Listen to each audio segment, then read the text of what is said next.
যোৱা 23 ছেপ্টেম্বৰ তাৰিখে জুবিন গাৰ্গৰ অন্তিম সংস্কাৰ কৰাৰ পিছত অসম চৰকাৰে 24 ছেপ্টেম্বৰ তাৰিখে SIT গঠন কৰি CIDক জুবিন গাৰ্গৰ মৃত্যুৰ তদন্তৰ ভাৰ দিয়ে। চৰকাৰে CIDক তদন্তৰ ভাৰ দিয়াৰ সময়তে ৰাজনৈতিক দলৰ লগতে বহুতে জুবিন গাৰ্গৰ মৃত্যুৰ এই ৰহস্য উদ্ঘাটনৰ এই দায়িত্ব CBIক অৰ্থাৎ চেণ্ট্ৰেল ব্যুৰ অফ ইনভেষ্টিগেশ্যনক দায়িত্ব দিয়াৰ দাবী কৰিছে। এতিয়া কথা হ'ল অসম চৰকাৰৰ CID অৰ্থাৎ ক্ৰিমিনেল ইনভেষ্টিগেশ্যন ডিপাৰ্টমেণ্ট আৰু SIT অৰ্থাৎ স্পেচিয়েল ইনভেষ্টিগেশ্যন টিম কি, তেওঁলোকৰ ক্ষমতা কিমান, জুবিন গাৰ্গৰ কেছটো অনুসন্ধান কৰিবলৈ তেওঁলোক সমৰ্থনে নে এই অনুসন্ধান চেণ্ট্ৰেল ব্যুৰ অফ ইনভেষ্টিগেশ্যন অৰ্থাৎ CBIক দিব লাগে, এই কেন্দ্ৰীয় অনুসন্ধানকাৰী সংস্থাক দিলে বেছি নিৰপেক্ষ হ'ব নেকি, চৰকাৰে এই অনুসন্ধানত কিবা গাপ দিব বিচাৰিছে নেকি? আজিৰ এই ভিডিঅ'টোত সকলো কথা আলোচনা কৰা হ'ব।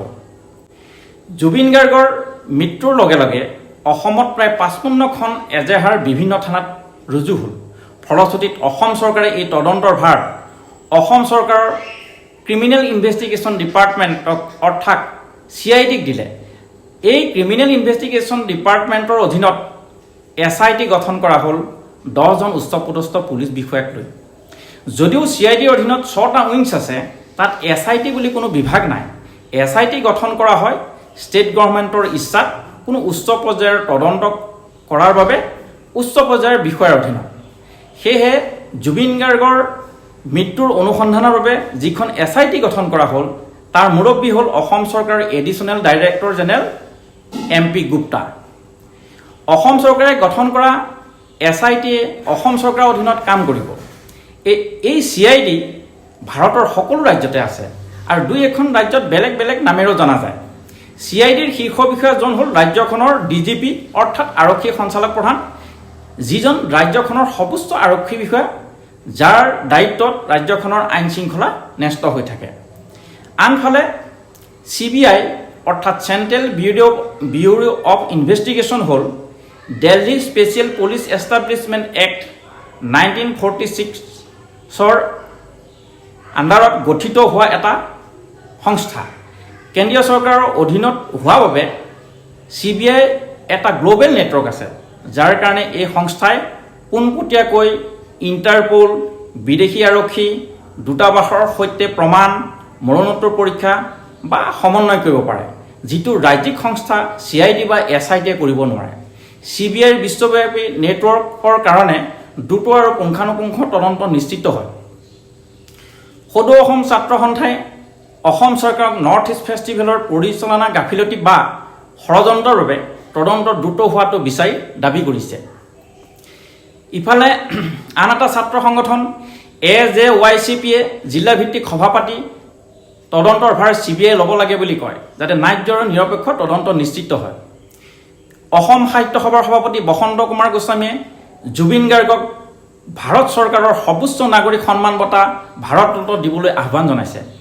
জাতীয় সংগঠনসমূহৰ লগতে অসমৰ প্ৰমুখ ৰাজনীতিক দলসমূহেও CBIৰ তদন্ত বিচাৰি দাবী কৰিছে। অখিল গগৈ, গৌৰৱ গগৈ আৰু দেৱব্ৰত শইকীয়া সকলোৱে CBIৰ দ্বাৰা তদন্ত দাবী তুলিছে। এই ক্ষেত্ৰত অসম জাতীয় পৰিষদৰ সভাপতি লুৰিণজ্যোতি গগৈৰ বক্তব্য বৰ তীক্ষ্ণ আৰু মূল্যৱান। যোৱা শুকুৰবাৰে এখন সংবাদ সভাত ভাষণ দি গগৈয়ে কয়, CID বা SITৰ তদন্তৰ জৰিয়তে জুবিন গাৰ্গৰ ন্যায় নিশ্চিত কৰিব নোৱাৰি, যিহেতু ছিংগাপুৰত এই ঘটনা সংঘটিত হৈছে। গতিকে আন্তঃৰাষ্ট্ৰীয় সমন্বয়ৰ সৈতে CBIৰ তদন্তহে সত্য পোহৰলৈ আনিব পাৰিব। তেওঁ কয়, একাংশ অভিযুক্ত অসমত মুক্তভাৱে ঘূৰি ফুৰিছে, আনহাতে আন কিছুমানে ছিংগাপুৰত কোনো তদন্ত নোহোৱাকৈ আছে। গগৈয়ে অভিযোগ কৰে যে শেহতীয়াকৈ মুখ্যমন্ত্ৰীয়ে শ্যামকানু মহন্তৰ সৈতে কোনো সম্পৰ্ক নাই বুলি দাবী কৰাৰ পিছতো ফটোগ্ৰাফিক প্ৰমাণ আৰু অতীতৰ সংগই এনেধৰণৰ ইংগিত দিয়ে।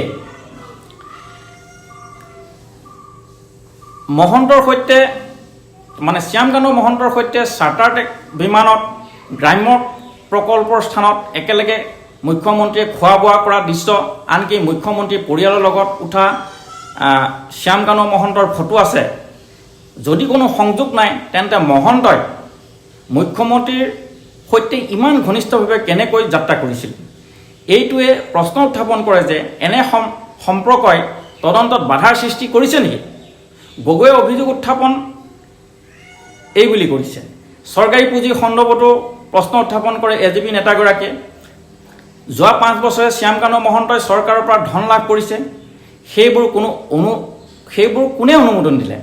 গগৈয়ে অভিযোগ কৰে যে মুখ্যমন্ত্ৰীয়ে নিজেই বিত্তমন্ত্ৰী হিচাপে অনুমোদন জনাইছিল, এতিয়া বিষয়টোৰ পৰা হাত সাৰিব বিচাৰিছে বুলি তেওঁ কয়। তদন্তটো ভালকৈ পৰিচালনা কৰা সন্দৰ্ভত গগৈয়ে তীব্ৰ আলোচনা কৰি তেওঁ কয়, কোনো পাছপোৰ্ট জব্দ কৰা হোৱা নাই এতিয়ালৈকে, কোনো ফোন জব্দ কৰা হোৱা নাই এতিয়ালৈকে, আৰু ছিংগাপুৰত উপস্থিত প্ৰৱাসী ভাৰতীয়ৰ পৰা কোনো বিবৃতি লোৱা হোৱা নাই। আইন অনুসৰি স্থানীয় আদালতে সাক্ষীৰ বক্তব্যৰ বাবে ছিংগাপুৰলৈ ৰগেটেৰী চিঠি পঠিয়াব পাৰে, কিন্তু চৰকাৰে এই মৌলিক পদক্ষেপো লোৱা নাই। গগৈয়ে কয়, যদি শ্যামকানু মহন্ত বিদেশলৈ পলায়ন কৰে তেন্তে চৰকাৰে তেওঁক ঘূৰাই আনিব পাৰিবনে? তেওঁ আৰু কয়, এজন অভিযুক্তই আনকি ছ'চিয়েল মিডিয়াতো লাইভ ষ্ট্ৰীমিং কৰি আছে। তথাপিও চৰকাৰে দাবী কৰিছে যে তেওঁলোকৰ সন্ধান উলিয়াব পৰা নাই। এই কথা বিশ্বাস কৰাটো কঠিন। মানে লুৰিণজ্যোতি গগৈ ডাঙৰীয়াই কৈছে যে এই কথাটো বিশ্বাস কৰাটো কঠিন। গগৈয়ে আৰু অভিযোগ কৰে যে নৰ্থ ইষ্ট ফেষ্টিভেল বাতিল হোৱাৰ পিছতো কিছুমান অনুষ্ঠান অব্যাহত আছিল, য'ত মুখ্যমন্ত্ৰীৰ পত্নীৰ সৈতে জড়িত বুলি অভিযোগ উত্থাপন হোৱা এটা কোম্পানীয়ে ফেশ্বন শ্ব'কে ধৰি কিছুমান অনুষ্ঠান অব্যাহত ৰাখিছিল। গগৈয়ে কয়, ৰাজ্যখন শোকত থকাৰ সময়তো মুখ্যমন্ত্ৰীৰ পত্নীয়ে তেওঁৰ কোম্পানী জড়িত আছিল নে নাই সেয়া স্পষ্ট কৰিব লাগে। জুবিন দাক ছিংগাপুৰলৈ লৈ যোৱাটো অপৰাধ নহয়, কিন্তু অসুস্থ ব্যক্তিক অনুষ্ঠানৰ বাবে যাত্ৰা কৰিবলৈ বাধ্য কৰাটো নিশ্চিতভাৱে ভুল আছিল। ইতিমধ্যে যোৱাকালি উত্তৰ পূব ভাৰত মহোৎসৱৰ মানে নৰ্থ ইষ্ট ফেষ্টিভেলৰ আয়োজক শ্যামকানু মহন্ত আৰু জুবিনৰ মেনেজাৰ সিদ্ধাৰ্থ শৰ্মাৰ বাবে লুক আউট নটিচ জাৰি কৰা হৈছে বুলি মুখ্যমন্ত্ৰী হিমন্ত বিশ্ব শৰ্মা ডাঙৰীয়াই এক ফেচবুক লাইভৰ জৰিয়তে কয়, যাতে তেওঁলোকে অন্য কোনো দেশলৈ পলাব নোৱাৰে।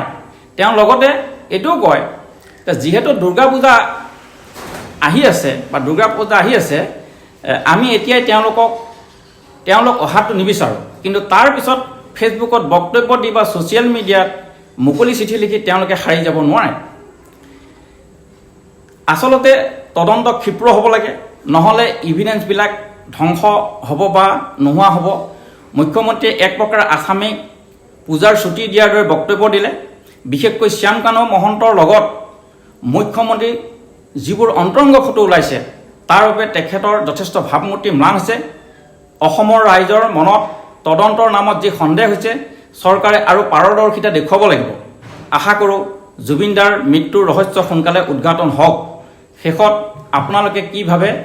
CBIৰ দ্বাৰা তদন্ত হোৱাটো বিচাৰেনে? কমেণ্ট বক্সত জনাব। লাগিলে চেনেলটো লাইক আৰু ছাবস্ক্ৰাইব কৰিব। নমস্কাৰ।